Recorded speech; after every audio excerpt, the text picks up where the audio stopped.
Sometimes it is seen that railroads were doomed. The Durango-Silverton Railroad is one of the most spectacular rides in the world. In 1960, it was nearly shut down. In 1883, the Orient Express ran from Paris to Istanbul and created the ultimate in luxury travel. It was abandoned in 1977. In 1887, rotary snowplows first fought the snowdrifts in the high Sierras. Looking like relics, they seem improbable holdovers from the past. Once this streamlined locomotive hauled passenger trains at 100 miles an hour, but for 20 years it sat outside a museum, its machinery rusting.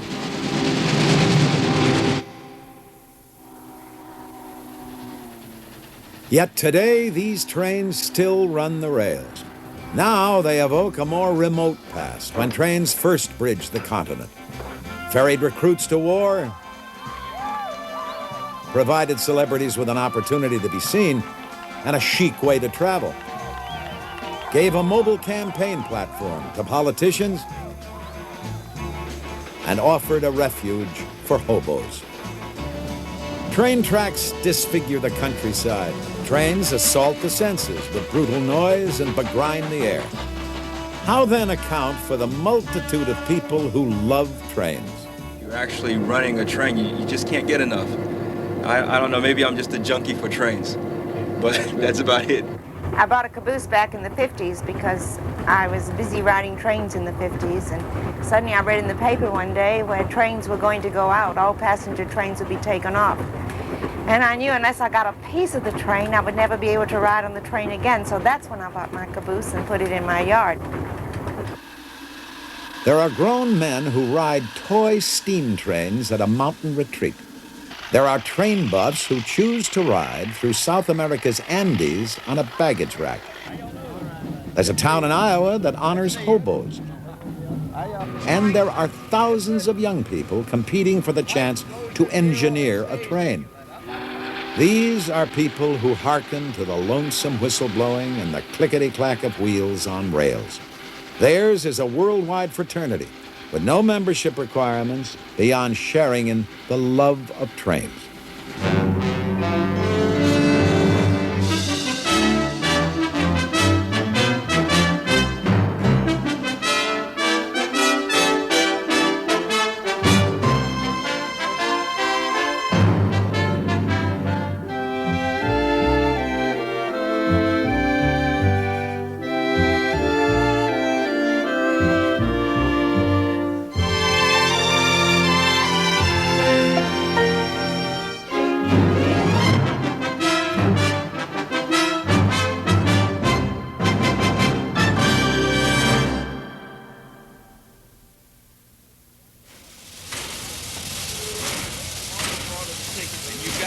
You've got a sheet like this, and it tells you who's sitting in every seat, and every seat is assigned. There are many people so enamored of trains that they take trains not to go anywhere, but just for the pleasure of riding.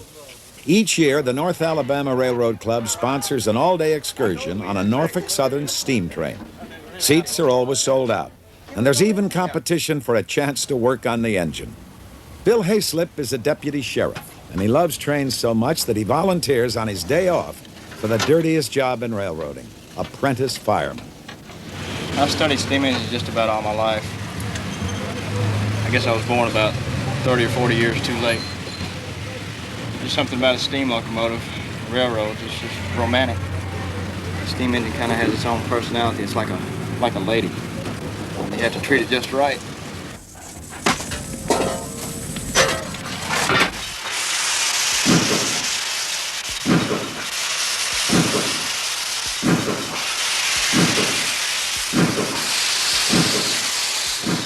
Steam engines evoke a special affection.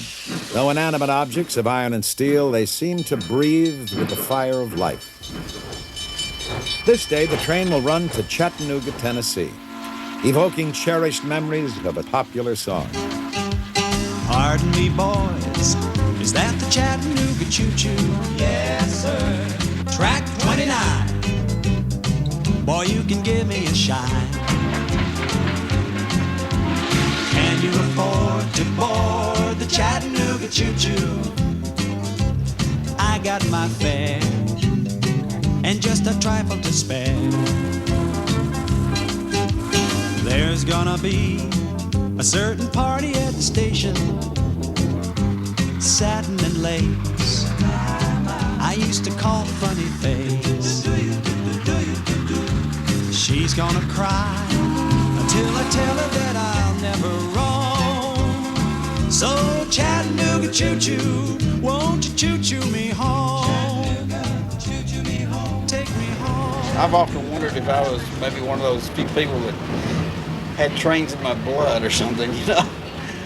Some people have alcohol, I have trains. And I spend all day in Birmingham just to see the 2 trains go through town. My wife thinks that's crazy, but you know, it's a thrill for me.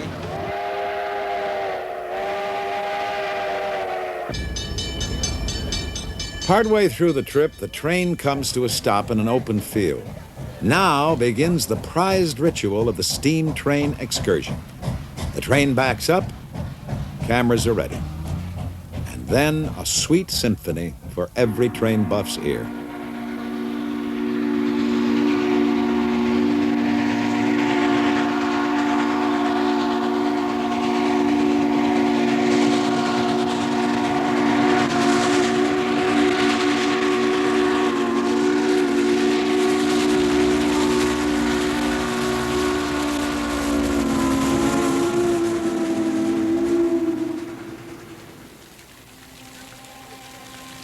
The train station in Chattanooga has been transformed into an entertainment center.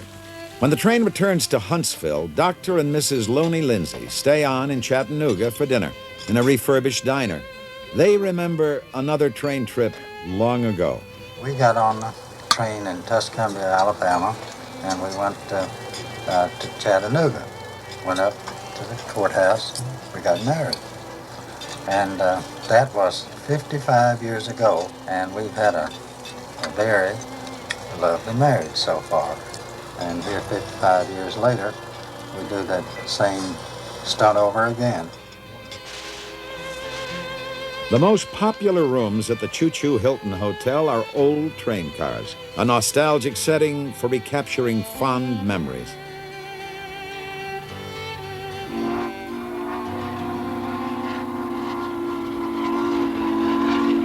For those who love to ride steam trains, each trip is a journey into the past.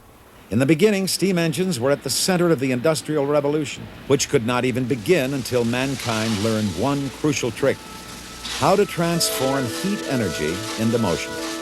In the 1st century AD, the Greek scholar Harrow of Alexandria invented steam jet propulsion. Harrow's ingenious device remained a toy until 1712, when Thomas Newcomen developed the first successful steam engine. Newcomen's engine was used to pump water out of coal mines. 100 years passed before the first British-built steam locomotives took to the rails. Soon the public everywhere crossed the threshold of a new age as horses were replaced by the latest locomotive invention. Today, these early engines can usually be seen only at museums, where they seem as distant as dinosaurs. The John Bull is the oldest operable steam engine in the world. To mark the 150th anniversary of its first American trial, the Smithsonian Institution brought it out for a run along the Chesapeake and Ohio Canal. People who loved trains dressed up for the occasion and gathered from miles around. Many had never heard the hoot of a steam whistle or the screech of brakes.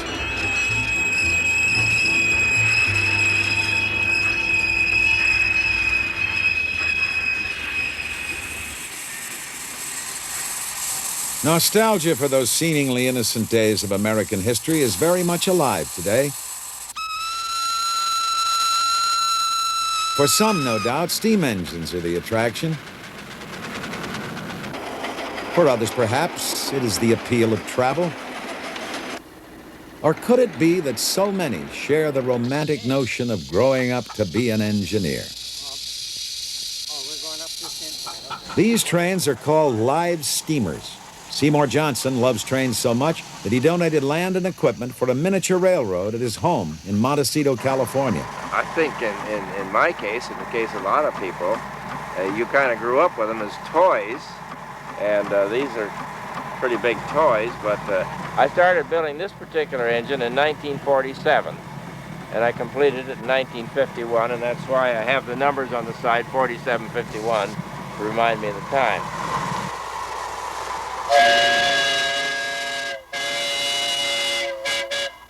Johnson and the local members of the Goleta Valley Railroad Club spent 17 years building their line. Today, they test their engines on more than a mile of track.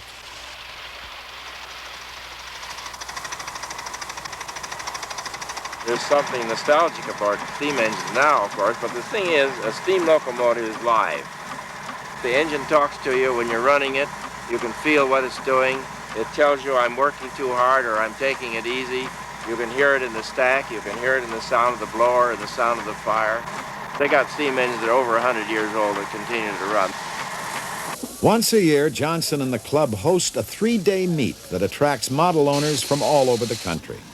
Each engine is custom built, representing thousands of hours of meticulous machining.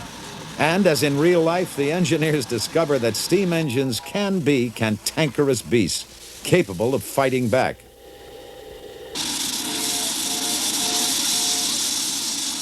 Well, this is a 2.5-inch scale, narrow gauge locomotive built to run on 7 1/2-inch track. We're trying to duplicate exactly the kind of engine that the Colorado and Southern used back in the years of 1890 through 1936.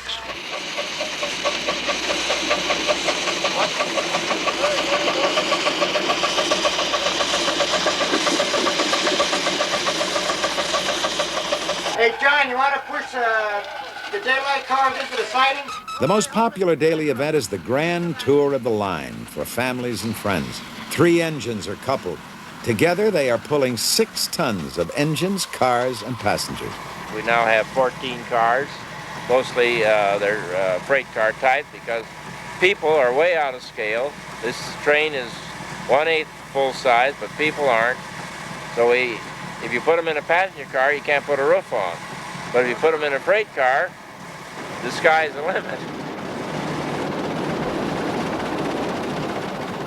Many of those who build and enjoy riding live steamers can still recall the old days when steam engines ruled the rails. The halcyon days of steam and rail began after World War I. The big boy of the 1940s was driven by 4 pistons that powered 16 drive wheels. It was the largest steam engine ever built and could pull a train 5 miles long.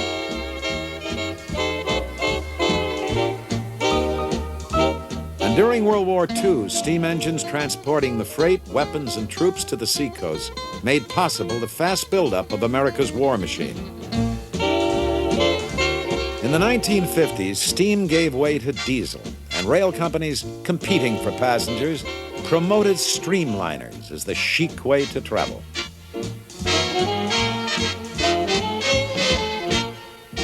But late in the decade, passengers shifted to automobiles and airplanes for long-distance travel, and trucks took over much of the freight. The low point came in the 1970s. Congress rescued 6 bankrupt railroads by creating Conrail. Railroad lines were abandoned, and hundreds of stations closed for good.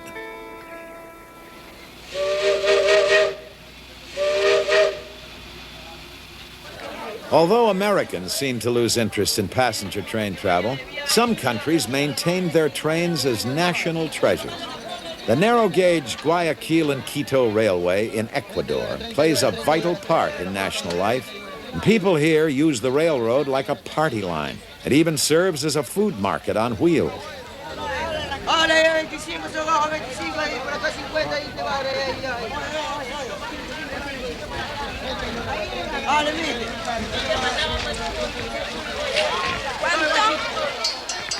Train buff and writer Carla Hunt has traveled throughout South America on trains. The Guayaquil to Quito run draws her back as the most exciting in South America. A train buff's dream, an American-built Baldwin engine, a relic from 1900, begins a 2-day climb from sea level to over 11,000 feet in the Andes. Passengers have a choice of 3 classes. Second class costs $1.60. First class cars sport padded seats for $2.10. And local vendors offer lunch on brown paper.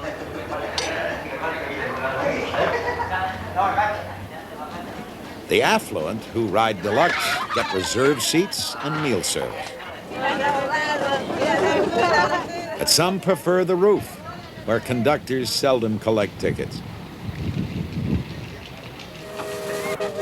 American engineers laid out the route in 1898. It took 10 years to cut the line from the sugarcane fields of the lowlands up over the Andes. When the train going up fails to meet the train coming down at the appointed siding, there's an unscheduled stop for a phone call to find out what happened to the other train. These trains, not only do they carry the people up and down, but they carry the mail. And every once in a while you see them with a medical prescription, a telex that might have come into Guayaquil but can't make it up between the two points. There's a telex facility at Riobamba, but between here and Riobamba there's absolutely nothing. The trains coming from Riobamba have problem in Guigra. One of the wheels of the machine was falling down off the track. And now we are going to this train to help the other train to ride to Guigra. Ah, fantastico. Derailments are common, but the speeds are slow and the accidents usually minor. As a bonus, amateur supervisors get a chance to see how, with a minimum of equipment, a derailed car can be coaxed back onto its track.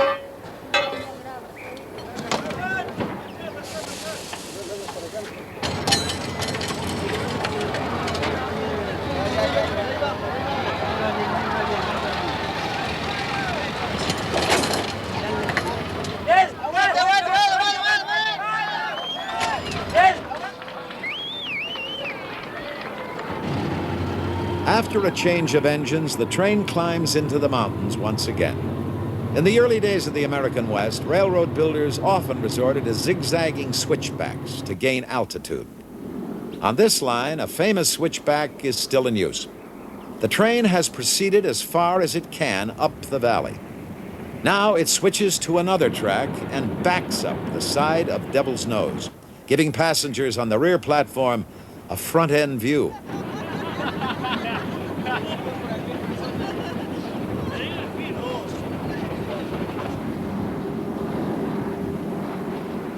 The train backs around the mountain, then switches again to climb higher.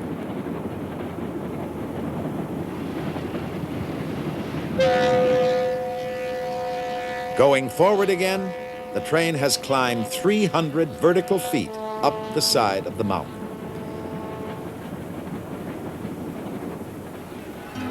At the end of the first day, the train stops at Riobamba.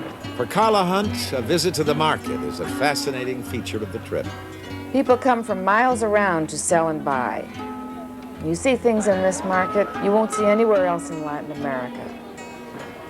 But more than anything else, I like to wander around and look at all those beautiful faces.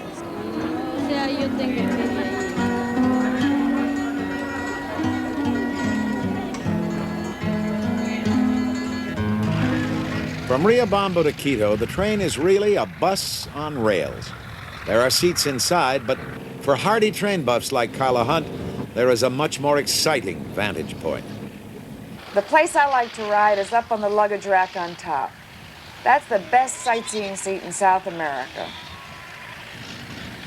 To go through the mountains and to climb over the 2 ranges of the Andes, to go through the beautiful upland villages, with all the wild changes of weather en route, there's nothing in the world like it.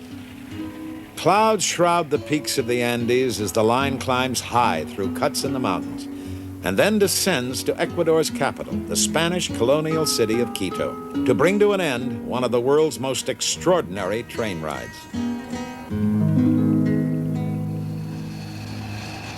In the United States, another spectacular train ride inspired one train buff to take dramatic action. The line from Durango to Silverton, Colorado was threatened with abandonment in 1960. Charles Bradshaw Jr., a Florida citrus grower, rescued it in 1981.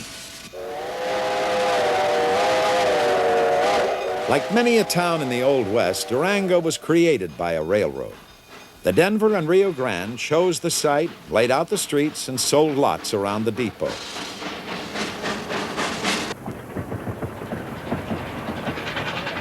Young people who share Bradshaw's enthusiasm for trains keep it running. I love it. I really love it. I go home and tell my husband, I learned all kinds of new things today. I would like to be an engineer very much.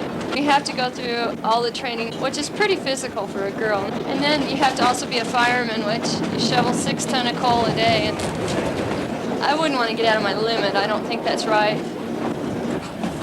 My father, my grandfather, and my great-grandfather were all railroaders before me. They worked for the Rio Grande, not this particular branch. I'm the first one in the family to work for this branch of the railroad. But none of them were conductors. They were all in different parts of the railroad, so I'm the first conductor in the family. They have to be pretty responsible people there. They can't be irresponsible at all. Aren't you pretty young to be an engineer? I hear that about 30 times a day. If I couldn't handle the job, I wouldn't be here.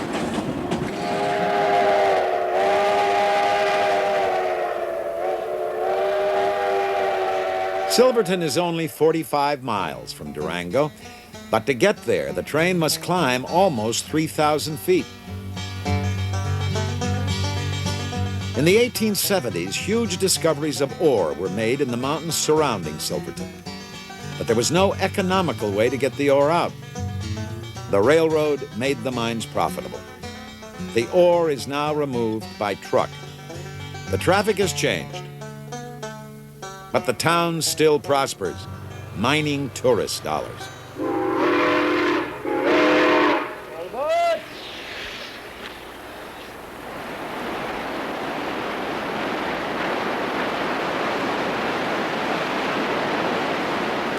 As soon as the route was completed, the drama of the train's traverse of the Animas River Canyon was recognized as one of the great sights of American railroading.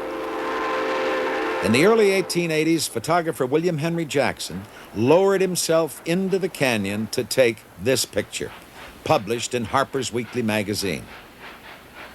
Today's passengers can still enjoy the same spectacle. The ride is potentially just as dangerous now as it was then. A derailment could topple the cars 200 feet into the gorge.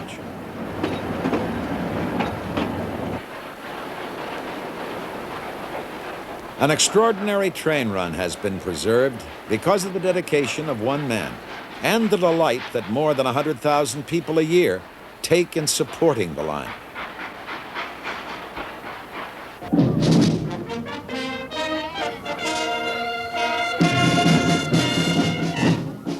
Boston has its marathon, New Orleans its Mardi Gras.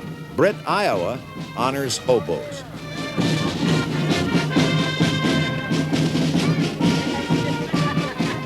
Once a year, this small town invites hobos from all over the country to drop by for a visit.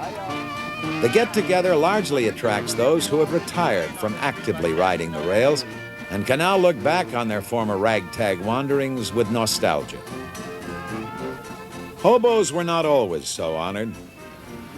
Hoboing began during hard times after the Civil War, and in the Great Depression, the desperate once again took to the rails.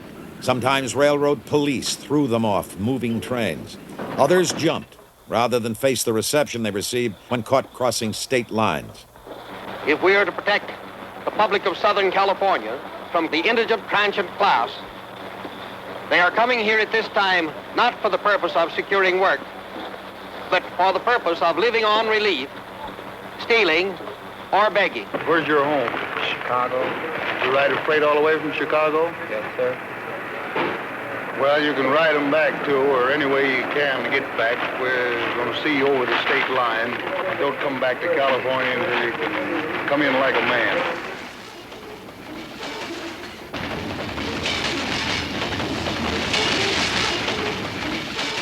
Hobo camps are called jungles, and life in them has always been hard. But in Britt, Iowa, the jungle is a place to renew friendships and swap stories. 1978. Yes. Yeah. I remember you. Memory that bad? And now, wait a minute. Every year you get older, you have a special privilege. Every year you will get a little bit better at forgetting. Yes, I am there already. Hobos are known most often by their nicknames. Steam Train was first elected Hobo King in 1973. We got a young goat here, and it's gonna be some pretty tender eating when we get him all browned up here. Yes, sir. We have some of the best music and some of the best food you ever sit down to. Was you good gal when my train left the shed? Where was you, honey, when that train left the shed? Standing on my front step, wishing I was dead. But ain't Time has reversed these hobos' roles. Once they were outcasts. Now, Brit youngsters look up to them as knights of the open road who seem to have lived in a mythological age. That's my name. That's your name? Well, this is mine. Mountain Dew. I was talking to the hobo queen and she says, would you like to be hobo? And I said, sure. And I go, how do you be hobo? And she says, well, she pulled out this kind of perfume stuff or whatever it is. And she goes, I acquire you the prince, hobo prince. And she put some on my forehead. So I'm a hobo prince. And my name is Spirit Belly Bob. I started out when I was about 16 and had 12 years on and off, different places, working irrigation ditches up in Washington, or cutting pulpwood in New York, doing lifeguard work down in Miami Beach, working gypsum plant in Yuma, Arizona, washing dishes in California, different stuff like that. Worked in the coal mines, but they give me a day shift, and when I went in, it was dark. When I come out, it was dark, and I worked there 2 weeks. I told them when they put windows in there, I come back to work. How long did you hobo, from when to when? About, 1931 to 38, something like that. What's satisfaction? Of being free. Being free in other words, not have to count to anybody for your actions. As the sun sets, the hobos gather around a fire, and balladeers recall the hard days of Depression time. I wander in ashes to ashes, dust unto dust. If the railroad doesn't get you, then the bread lines must. And it looks like I'm never gonna cease my wandering.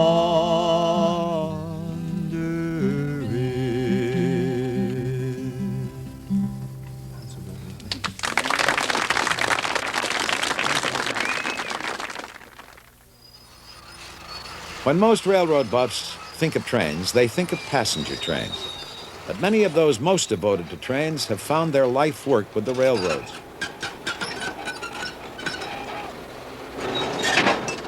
Whether they maintain the tracks or work on the trains themselves, the big business for them is freight, moving everything from coal to lettuce. And although much of the public thinks railroads are a dying industry, in fact, they are thriving. Deregulation has permitted them to abandon money-losing lines, and new techniques, like piggyback hauling of truck trailers and containers, attract new customers. The mass market shipping of fresh produce by rail enables farmers in California to sell lettuce to buyers 3,000 miles away. Lettuce harvesting has become an assembly line operation. Cutter, packer, sprayer, box closer. Today's lettuce that we've got is probably the best we've had in about a week and a half. It's 54 to 55 pounds, absolutely clean. Derek Dridavanis is sales manager of the Admiral Packing Company in Salinas. He sells lettuce by the carload to buyers all over the country. Just call us back with that order, will you? You know, the one you got in your back pocket. A refrigerator car holds 30,000 heads of lettuce. This one is bound east for New York City. The morning after the lettuce is picked, the Admiral lettuce car has been joined to a 50-car train called the Salad Bowl Express. 5 Southern Pacific engines are needed to pull the train over a 7,000-foot high pass in the Sierra Nevada mountains.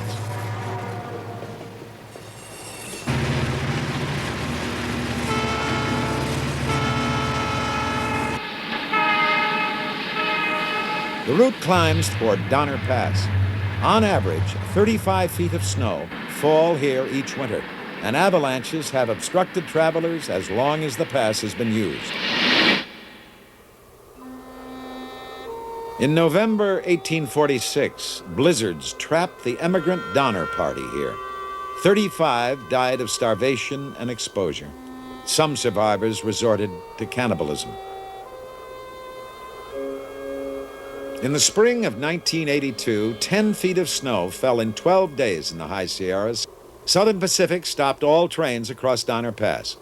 Diverting traffic cost $100,000 a day. Snow fighters tried to keep the lines open with spreaders, snowplows that pushed the huge drifts to the side.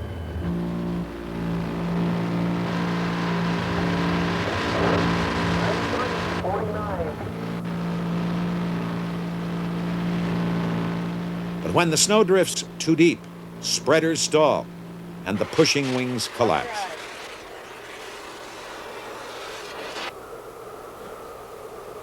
The nerve center of the railroad's fight is a community of houses and offices connected by tunnels, so buried in snow that it is called Mole Town.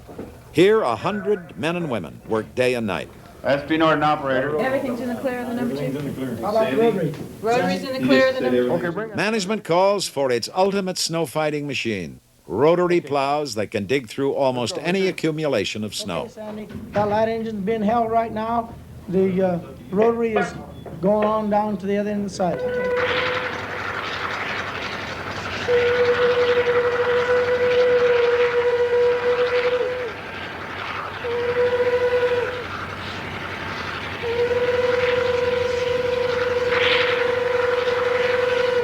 Throwing 5 tons of snow a minute, 150 feet from the line. The rotary can literally dig a trench deeper than itself.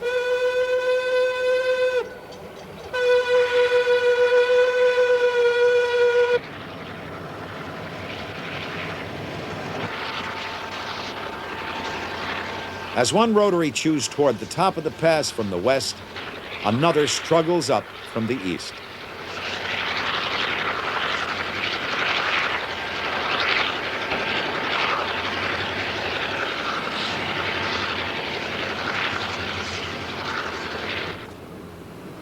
The first train comes through. Beyond the Sierras, the Salad Bowl Express drops into the desert, and a new crew takes over. On the long, straight runs, there's time for shared stories and for trainmen to enjoy the camaraderie, which is part of the attraction they feel for their work. I don't think it's dawned on me yet that I've had a kid. Still in shock from it. Went in Sunday night, had it Monday morning. Last couple of days been pretty busy for me. I was lucky. Generally, the railroad doesn't allow you to be in town. They keep you away from home quite often. So I was pretty lucky to be home when it happened. In 1950, I was on a high-speed perishable train, and a passenger train came out of a side track in front of us. We hit him head-on about 52 miles an hour. The engineer on the other train was killed. I'm very lucky to be here. Ain't that scared me?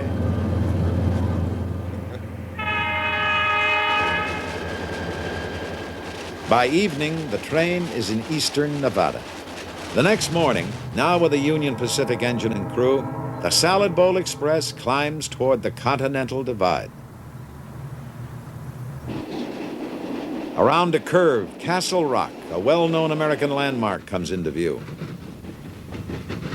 The famous photographer A.J. Russell captured this same scene when the Transcontinental Railroad was nearing completion. In 1867, it took 3 months to cross by wagon from the railheads on the Missouri River to the Pacific coast. The new rail line cut that time to less than a week. Irish immigrants living in railroad car dormitories built west. Chinese coolies built east. It was the most dramatic engineering accomplishment of the century. Gorges were spanned, mountains cut through or tunneled under. An army of workers fought summer heat and winter snow at a cost of uncounted lives. There were no movie cameras to record the great undertaking, but once movies were invented, filmmakers recreated the drama in classic film. John Ford's The Iron Horse and Cecil B. DeMille's Union Pacific. Crossing the mountains, the deserts and plains, fighting the heat, the cold and the rain. Summer to autumn, winter to spring.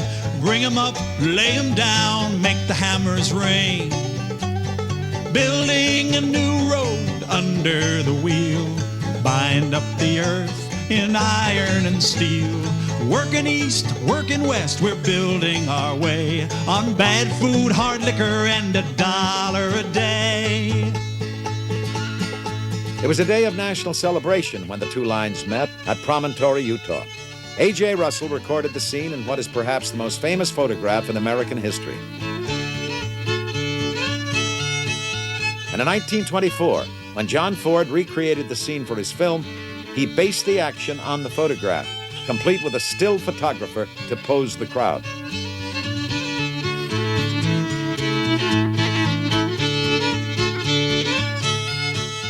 The joining of America's East and West by rail is even more important today. The Salad Bowl Express is only one of 60 to 70 trains a day moving across the nation on this one line.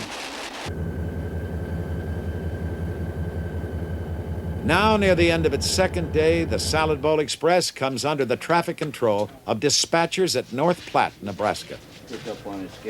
Here, 3 men per shift control every train on the 245 miles of track diagrammed on the walls. They decide which trains get priority on the line. The Salad Bowl Express is rushed along. Midnight. The Salad Bowl Express arrives at North Platte. Some cars will be sent south and eastward on other lines. Other cars will be added. The freight cars are pushed up a hump and separated. Gravity powers them down the slope. The tracks divide again and again.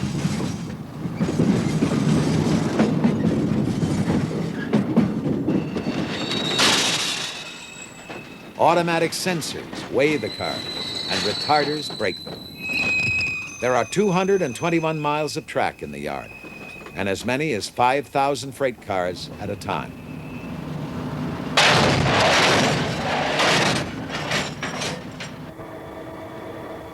By 4 a.m., a new train has been made up.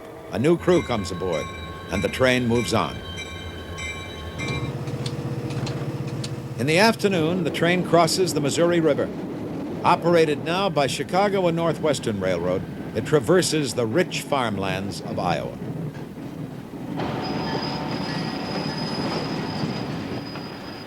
The next morning, the train is in Chicago. Marshalling yards like this one are dangerous places. You have to watch for cars coming from both directions. There could be debris sticking out of a car. Try not to get caught in a situation where you have trains moving at high speed in both directions on each side of you.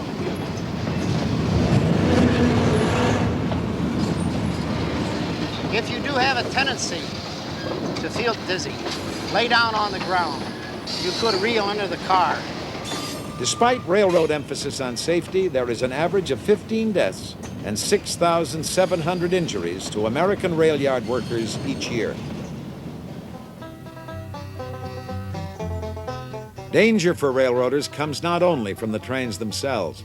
In the early days, desperados like Jesse James, Butch Cassidy, and the Sundance Kid held up trains in the lonely plains and mountains of the West. Today, trains are most often attacked as they pass through depressed areas in big cities. We had one conductor, they got in with a gun and robbed him at Park Manor. And that's just a few things that we go through out here. Everybody thinks we got such a small job. We have our ups and downs too. And this is our most dangerous spot of the trip. They put different articles in the tracks to derail us. They put old tires so they'll break the air hoses in two.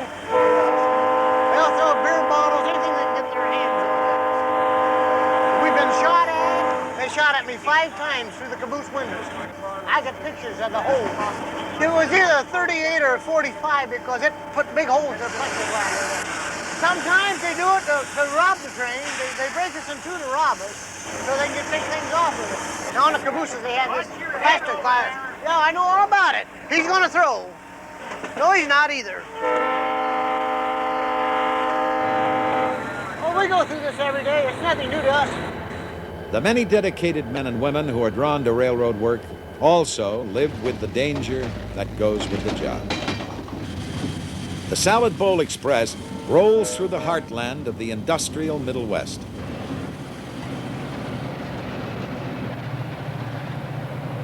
On the 5th morning, the train parallels the Mohawk River. Now under Conrail control, it follows the same route taken in 1825 by the Erie Canal.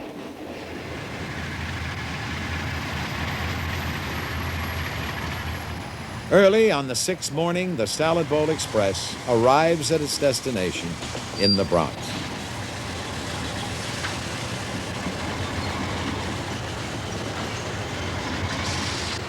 Oh, mango, mango, 1, 2, 3. I'm gonna climb the mango tree.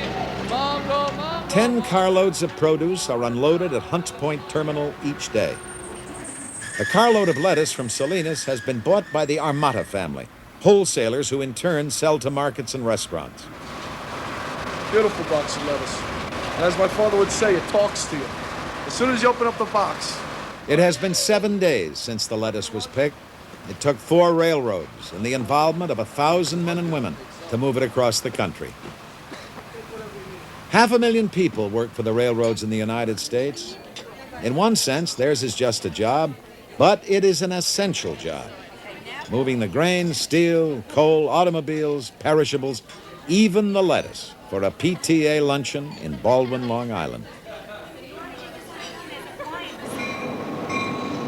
Traditionally, little boys were given model trains for Christmas, and captured by a dream, many grew up wanting to become an engineer. The reality today is not far different. For a new class of 23 engineers, the Long Island Railroad had 2,000 applicants to choose from. All right, to get the train moving, I need the reverser and forward. This position. This is your throttle. Power 1 to 8 notch. All right, 1 whistle. Dave Decker, senior instructor, has been an engineer for 14 years. Decker loves engineering and teaching, but the memory of train accidents in his past brings a special urgency to his teaching. Engineering used to be a man's job, but federal affirmative action guidelines give Vita Zamboli, a former secretary, an extraordinary opportunity to join an elite group of railroad employees. Wait till we're over it. Wait till we're on that. I can teach an engineer how to make the proper brake application and accelerate, decelerate. That's the easy part. My most difficult responsibility is to instill into an upcoming engineer that they have monumental responsibilities. There is no margin for error. Not when you're dealing with 1,600 people behind you. Hopefully, I can bring this across to these upcoming engineers. You relaxed? Little damp. All right. That's good. That means you got guts. You're not nervous in here. There's something wrong. Okay.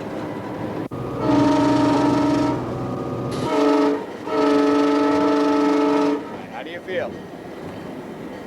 Think you're coming in strong? As she brings the train into a station, Vita must learn the right timing, how strongly to apply the brakes so as not to stop too soon or overrun the station. Okay. Now what you want to do is just bail off the last second. No, not this. Go ahead, bail it off. Hold right there. Super. So you want that feel of this thing charging into the station, making your initial application and then your final application. You ever run a train before? Huh? Never? Did a heck of a job. What do you think? What do you feel? Feel that this It is was going to be exciting. your, It it's was going to be your very- occupation or what? Yes. Yes? I'm sure it's going to take a while, but I will get the feeling of bringing a train in. But there are going to be times in your career when you're going to run across a grade crossing accident. But traveling along at 65, a car comes around the gate or through the gates. It's not a thing you can do. You hope you give pre-warning or a warning whistle and the warning bell before you get to that crossing, or ample. You'll search your soul to know whether you did it or not. It's not just the glory of running over the road and say, I always wanted to be an engineer. Now I have that, is that you have to take that responsibility. If her engineering career follows the norm, Vita will face 500,000 road crossings in the next 25 years. If she is never involved in an accident, passengers who ride her trains will have no reason to learn her name.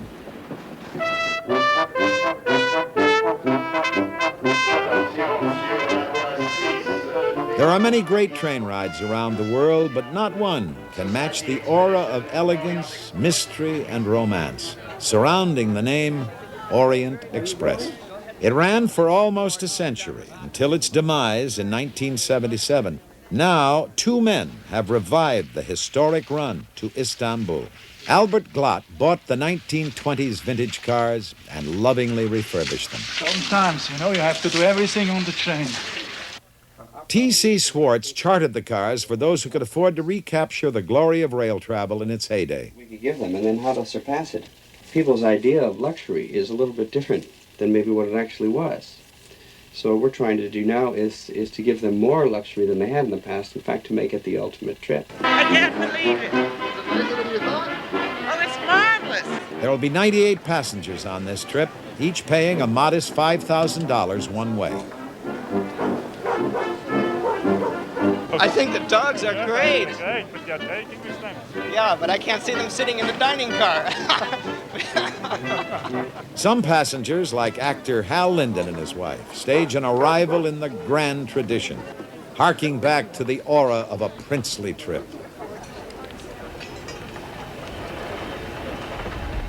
Original inlaid wood decorations and Lalique molded glass reliefs still decorate the cars. Names of the countries the Orient Express passes through, Austria, Hungary, Romania, Bulgaria, ring with romance. Memories of mysteries like Murder on the Orient Express surround the passengers with an atmosphere of champagne and dreams. Well, my name is Otto, and I'm supposed to play the piano all the way to Istanbul.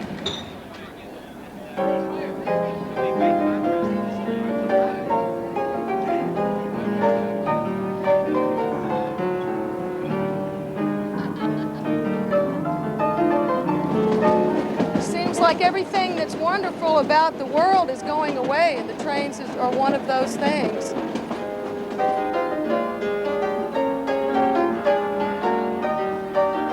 Kim Vosper and Kyle Collins advanced the date of their wedding so they could make this their first trip together as a married couple.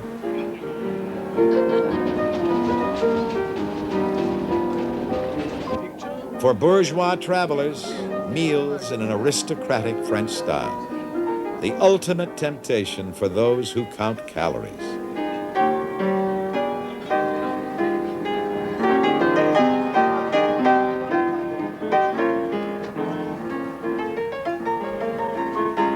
I remember as a child, we used to put people on the train in New Iberia, and I was never sad because they were leaving. I was always sad because I wasn't leaving too, that I wasn't standing on that back platform waving goodbye.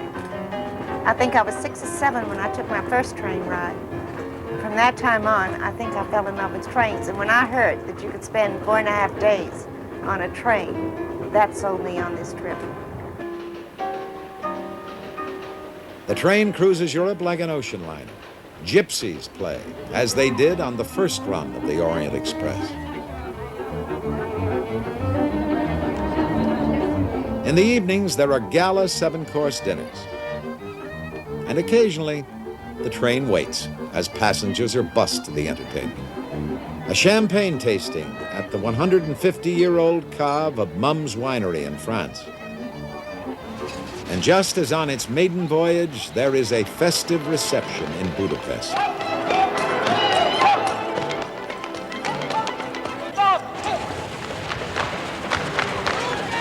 On the first trip, no passengers in the Orient Express dined at the hunting lodge of the Sultan.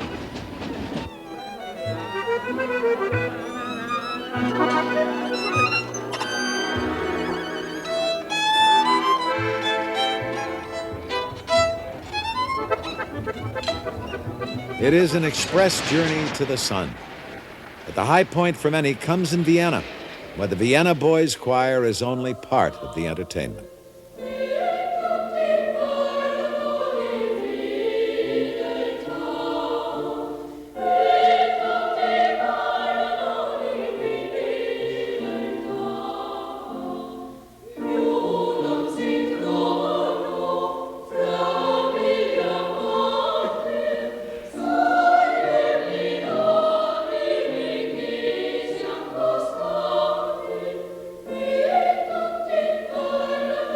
Protocol prevented the Austrian royal family from receiving plebeian passengers of the first Orient Express.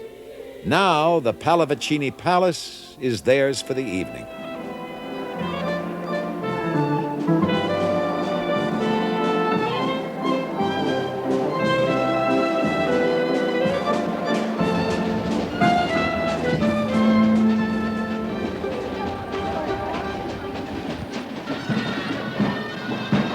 And finally, the end of the line, Istanbul, Turkey, where passengers get the red carpet treatment, Oriental style.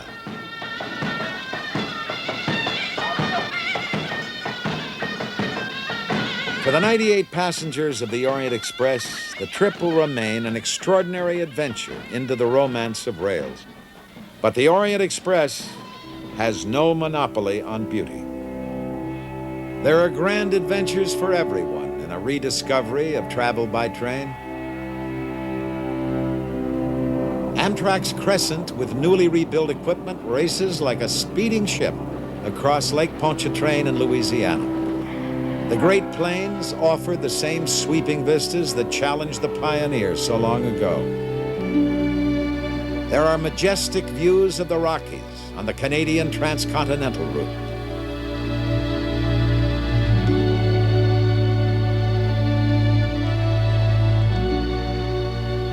The San Diegan is a beachcomber from Los Angeles to San Diego.